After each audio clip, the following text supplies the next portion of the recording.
அனைவருக்கும் வணக்கம் மாணவர்களே. எல்லாரும் எப்படி இருக்கீங்க? நலமா இருக்கீங்களா? சரிங்க. இன்றைக்கு வந்து பார்த்தீங்கன்னா எல்லா மாணவர்களும் பள்ளிக்கூடத்துக்கு வந்திருக்கீங்க. வாழ்த்துக்கள் மாணவர்களே. இன்றைய பாடத்திற்கு நம்ம செல்லலாமா? சரி மாணவர்களே, நம்ம வகுப்பறை சுற்றி பாருங்க. நம்ம வகுப்பறை சுற்றி நிறைய பொருட்கள் இருக்கு. ஆமாவா இல்லையா?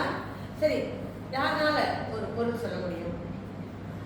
சரி, மேசை இருக்கு, நாற்காலி இருக்கு, ஆமாவா இல்லையா? வேற பந்து இருக்கு, வேற என்ன இருக்கு? மின் பலகை, புட்டி, மைத்தூவல் எல்லாம் இருக்கு. ஆமாவா இல்லையா? நம்ம சுற்றி வந்து பார்த்தீங்கன்னா பல பொருள்கள் இருக்கு. பல பொருள்கள் ஒவ்வொன்றும் ஒவ்வொரு வடிவத்தில் இருக்கு. ஆமாவா இல்லையா? ஒவ்வொன்றும் ஒவ்வொரு வடிவத்தில் இருக்கு. இந்த வெண்பாகை பார்த்தீங்கன்னா எந்த வடிவத்தில் இருக்கு மாணவர்களே? நீர் சதுர வடிவத்தில் இருக்கு. ஆமாவா இல்லையா? இந்த மைத்தூவல் பார்த்தீங்கன்னா எந்த வடிவத்தில் இருக்கு? உருளை வடிவத்தில் இருக்கு. ஆமாவா இல்லையா? ஸோ ஒவ்வொன்றும் ஒவ்வொரு வடிவத்தில் இருக்கு. இன்னைக்கு நம்ம பார்க்க போற பாடம் பார்த்தீங்கன்னா என்னது? பண்பு பெயர். சரி, இதற்கு முன்பே நம்ம பாடத்தில் படிச்சிருக்கோம். பண்பு பெயர் எதில் அடங்கியிருக்கு? எதில் அடங்கியிருக்கு? பெயர், பெயர் சொல். ஆமாவா இல்லையா? பெயர் சொல் வந்து மொத்தம் எத்தனை வகைப்படும் மாணவர்களே? 6 வகைப்படும். அதாவது பொருட்பெயர், இடப்பெயர், காலப்பெயர், பண்பு பெயர், தொழிற்பெயர், சீடை பெயர். அது தாழ ஒண்ணுதான் நம்ம இங்க பார்க்க போறோம். பண்பு பெயர். மாணவர்களே, சரிங்க, நம்ம எல்லாரும் தொலைக்காட்சியை பார்ப்போம். சரி மாணவர்களே, இப்படி திரும்பிக்கோங்க, தொலைக்காட்சியை பாருங்க. சரி, தொலைக்காட்சியில பாத்தீங்கன்னா பண்பு பெயர்னா என்னன்னு ஆசிரியர் உங்களுக்கு விளக்கம் கொடுத்திருக்கேன். சரிங்களா? யாரால பண்பு பெயர்னா என்னன்னு சொல்ல முடியும்? கை தூக்கி சொல்லுங்க பார்க்கலாம் மாணவர்களே. பண்பு பெயர் என்பது ஒரு பொருளின், இது வந்து பாத்தீங்கன்னா ஆசிரியர் வந்து பெயர் சொல்லா என்னன்னு விளக்கம் கொடுத்திருக்கேன். ஏற்கனவே உங்களுக்கு தெரிஞ்ச ஒன்றுதான். பெயர் சொல் என்பது ஒரு பொருளின் பெயரை குறிப்பது பெயர் சொல். பெயர் சொல் பார்த்தீங்கன்னா 6 வகையாக பிரிக்கலாம். பெயர் சொல் வேற்றுமை உருவை ஏற்கும். இது வந்து முன்னதாகவே ஆசிரியர் உங்களுக்கு விளக்கம் கொடுத்துருக்கேன். சரிங்களாங்க? பெயர் சொல்ல என்னன்னு விளக்கம் கொடுத்துட்டேன். இன்னைக்கு நம்ம பார்க்க போகிறது இதான் பெயர் சொல். ஆசிரியர் ஏற்கனவே உங்களுக்கு காண்பித்த ஒன்று தான். பார்த்தீங்கன்னா பொருட்பெயர், காலப்பெயர், இடப்பெயர், சினைப்பெயர், பண்பு பெயர், தொழிற்பெயர். இன்னைக்கு நம்ம பார்க்க போறது பண்பு பெயர். சரிங்களா? பண்பு பெயர்னா என்ன? பண்பு பெயர் என்பது குணத்தை அல்லது பண்பை குறிப்பது. அதாவது ஒருவரின் குணம் என்பது நல்லவர், கெட்டவர், உயரமானவர், குட்டையானவர், ஆமாவாங்க, அது பண்பு. சரிங்களா? அவருடைய பண்பை குறிக்கிறது. ஓகே,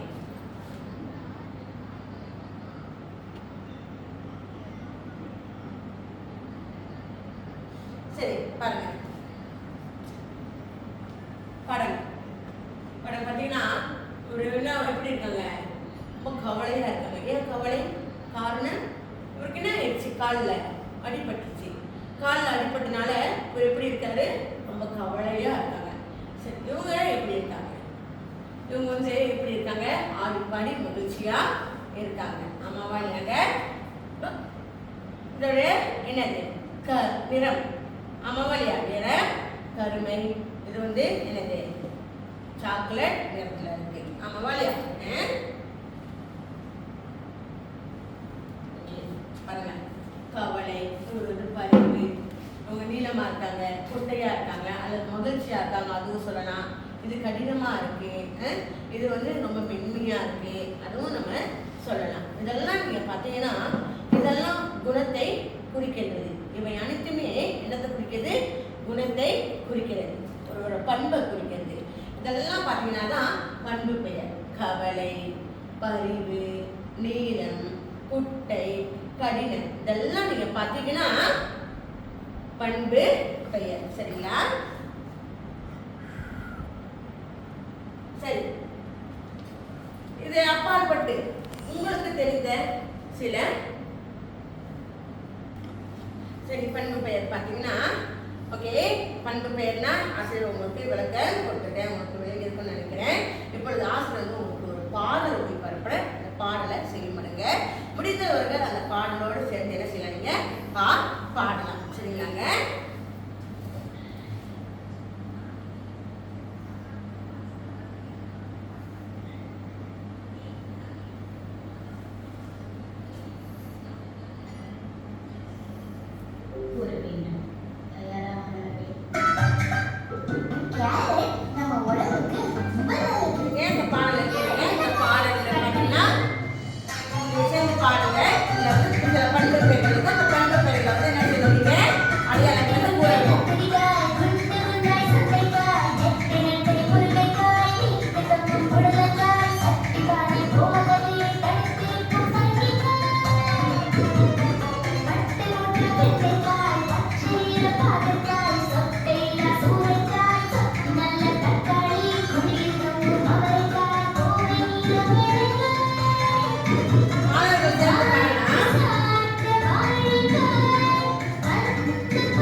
சரிங்க, இந்த பாடல் வரிகளை நம்ம பார்ப்போம்.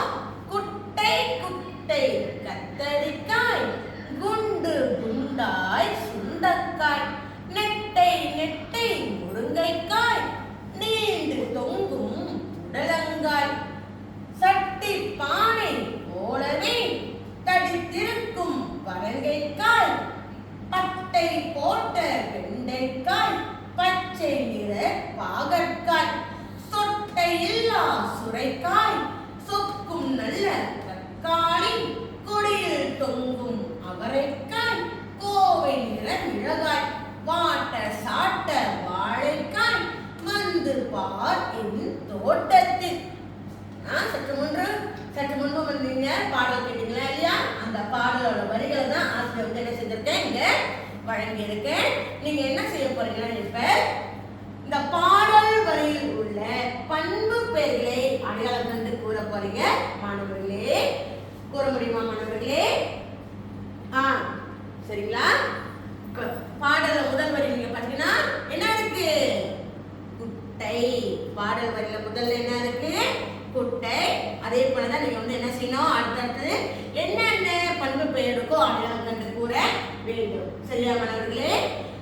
ஆசிரியர் கத்தக்கூடாது, கை உயர்த்தி நீங்க என்ன செய்யணும், பதில் கூற வேண்டும். ஓகேவா?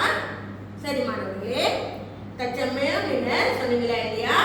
நீங்க கூறிய பதில்கள் சரியா அல்லது தவறா என்று நாம இங்க சரி பார்ப்போம்.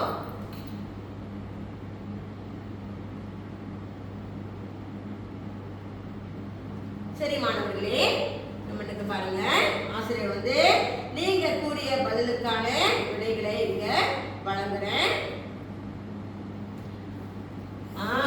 சற்று முன்பு சொன்னீங்களா இல்லையா? குட்டை. அடுத்தது இரண்டாவது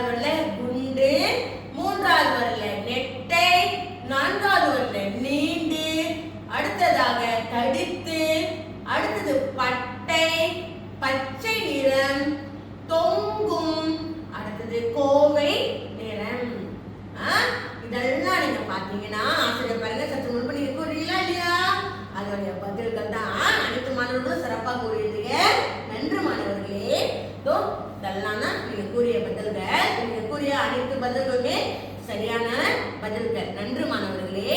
தொடர்ச்சியாக ஆசிரியர் உங்களுக்கு கவிதை ஒன்று வழங்குறேன். அந்த கவிதையில் உள்ள பண்பு பெயர்களை நீங்கள் என்ன செய்யணும்? அடையாளம் கண்டு கூற வேண்டும் மாணவர்களே. ஆசிரியர் அந்த கவிதையை வாசிக்கிறேன். கருமை நிறத்து மேகமே கனத்த மழை உனதாகுமே, உயர்ந்து வளர்ந்த தென்னையே உந்தன் அருமை பெரியதே, பசுமை நிறைந்த மரங்களே பாரில் நீங்கள் வேண்டுமே, கசப்பு என்ற வேப்பமே நோயை விரட்ட போதுமே, மெய் சிலுக்கும் இளங்காற்றே மென்மை உனக்கு சொந்தமே, நேசம் கொண்ட மனிதனே நேர்மை உமது நிதியாகுமே. பாத்தீங்கன்னா கவிதை. இந்த கவிதையில் உள்ள பண்பு பெயர்களை நீங்கள் என்ன செய்ய வேண்டும்? அடையாளம் கண்டு கூற வேண்டும். முடியுமா மாணவர்களே? கருமை கவிதையில் உள்ள பண்பு பெயர் நம்ம பார்த்தோம்னா என்னது? கருமை. ஓகேவா? நீங்க சற்று முன்பு கூறியிருந்தீங்களா இல்லையா? ஆசிரியர் அதுக்கு நீங்க கூறிய பதிலுக்கான சரியான விடைகளை ஆசிரியர் இங்க பாருங்க வழங்கியிருக்கேன். நீங்க பார்த்து தெரிந்து கொள்ளலாம். நீங்க பாத்தீங்கன்னா கருமை, கனத்த, உயர்ந்து, பெரியதே, பசுமை, கசப்பு, மென்மை, இளம், நேசம், நேர்மை. ஆசிரியர் அடையாளம் போட்டிருக்கா இல்லையா? இது அனைத்துமே நீங்கள் கூறிய விடைகள் தான். சரிங்களா? இது அனைத்துமே பாத்தீங்கன்னா பண்பு பெயர். சரிங்களா மாணவர்களே? இது அனைத்துமே பண்பு பெயர். இப்ப நீங்க என்ன செய்ய போறீங்கன்னா மாணவர்களே, குழுவாக மாணவர்கள் குழுவில் அமர்ந்து ஆசிரியர் உங்களுக்கு கடித உரை ஒன்று வழங்குவேன். அந்த கடித உரையில பாத்தீங்கன்னா சில பண்பு பெயர்களை வழங்குவேன். அந்த பண்பு பெயருக்கு ஏற்ற வாக்கியங்களை நீங்க என்ன செய்யணும்? அமைக்க வேண்டும். உதாரண வாக்கியம் பார்க்க ஆசிரியர் உங்களுக்கு காண்பிக்கிறேன். அந்த உதாரண வாக்கியத்தை அடிப்படையாக கொண்டு உங்களுக்கு வழங்கப்பட்ட பண்பு பெயரை கொண்டு நீங்க என்ன செய்யணும்? வாக்கியம் அமைக்க வேண்டும். முடியுமா மாணவர்களே? நிச்சயமாக உங்களுக்கு உங்களால் செய்ய முடியும்.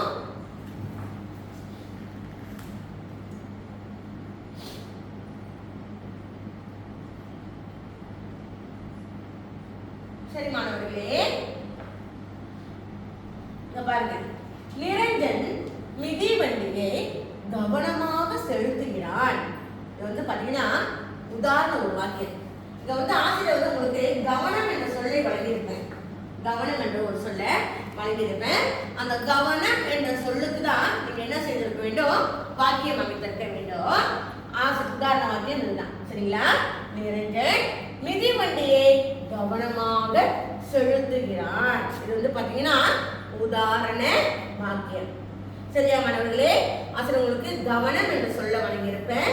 அந்த கவனம் என்று சொல்லுக்கு தான் நீங்க என்ன செய்திருக்கணும்? வாக்கியம் அமைத்திருக்க வேண்டும். சரிங்களா மாணவர்களே?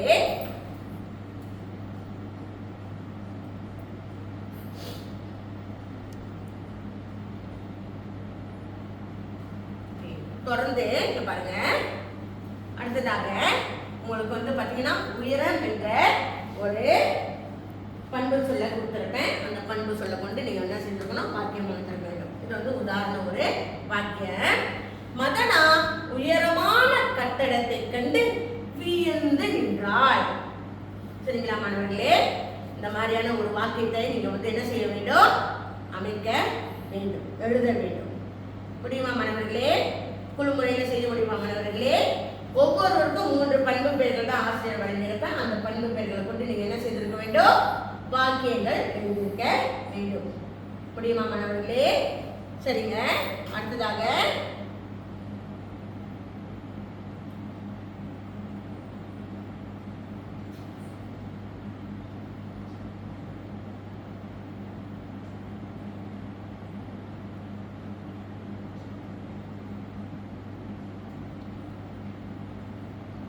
சரிங்க, நீங்க எழுதிய வாக்கியங்கள் தான் மாணவர்களே.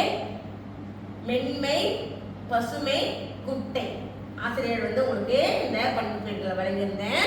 ஸோ இந்த பண்பு பெயருக்கான வாக்கியங்கள் பார்த்தீங்கன்னா, பட்டு துணி மென்மையாக இருக்கும்.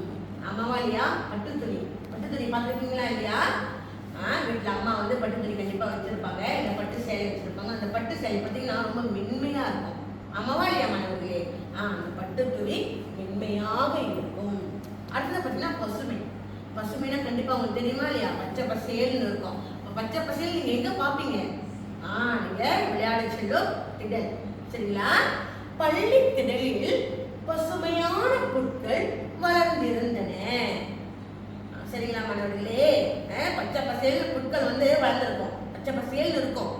எங்க? திடல், காட்டு பகுதிகளில் இருக்கும். அடுத்தது பார்த்தீங்கன்னா குட்டை.